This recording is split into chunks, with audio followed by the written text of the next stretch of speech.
we can see how when we don't grasp or push away, that suffering doesn't arise, right? We can see that moment by moment.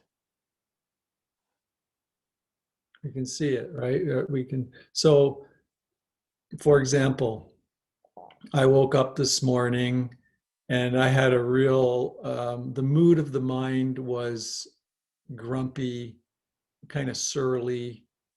You know, you would say that if I got up on the wrong side of the bed or whatever causes and conditions came together, I was a real grump head. That was the mood of the mind, right? So, so a couple things can happen, right? The mind will start to produce all these thoughts based on that, the mood of the mind, which just spontaneously arose when I woke, as soon as I woke up, right? Um, could start produce all these thoughts that could, just spin it further and further and further, so that I could actually become quite, nasty and, lashing out at, all these kinds of things. Because the thoughts that were coming up were all very, judgmental and so but I could see through abandoning clinging, abandoning, not trying to push away those thoughts. Let's put it that way. Because abandoning clinging is abandoning grasping and pushing away. So not trying to push away the thoughts, just letting them be, they could just self-liberate,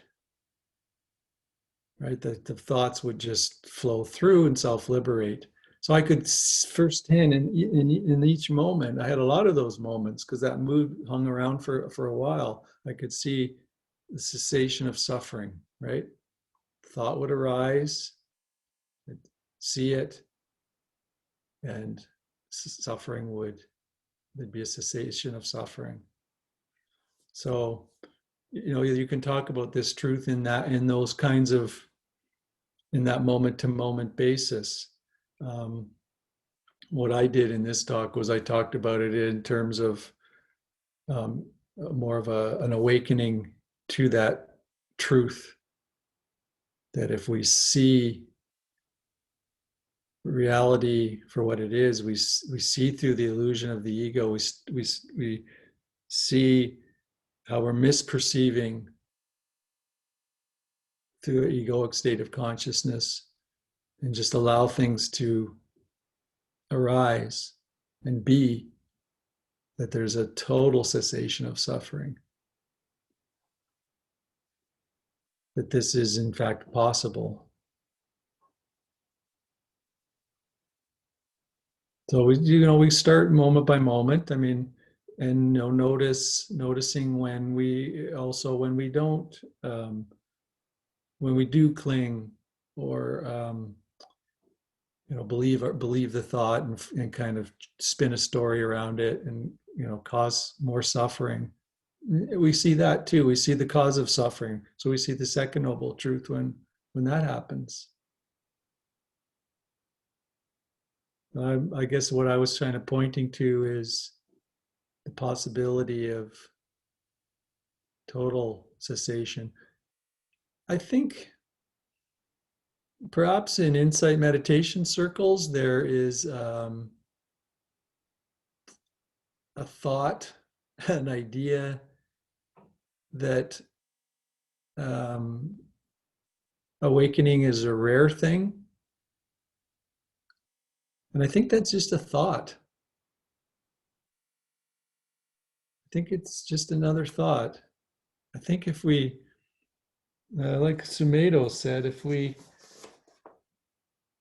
live the mystery, we live the question, we see that freedom is possible right now, this very moment, just as I am. That it's not that rare. I mean, there you can, and I also, what's also important to realize is you can see this, but it doesn't mean that you'll never have another reactive moment. It could take decades for the conditioning to to work its way through the system for that to fall away. If you want to, I guess, put it into Theravada Buddhism, um, uh, a way of talking about this, you have the stream enterer. You have the kind of the four stages: the stream enterer, the once returner, the never returner, and the arahant. I don't know if you've ever heard of that, the four-stage process that the Theravadan Buddhists talk about. The Zen Buddhists have their 10 ox herding pictures that display it, and the Tibetans, I believe, have their 12 stages of emptiness. It's kind of their model. But they're all, so if you take the Theravadan one, you're really looking at, entering the stream is really setting the aspiration that you want to know the truth. That the truth is what's important to you. What's the most important thing to you right now? Is it seeing the truth?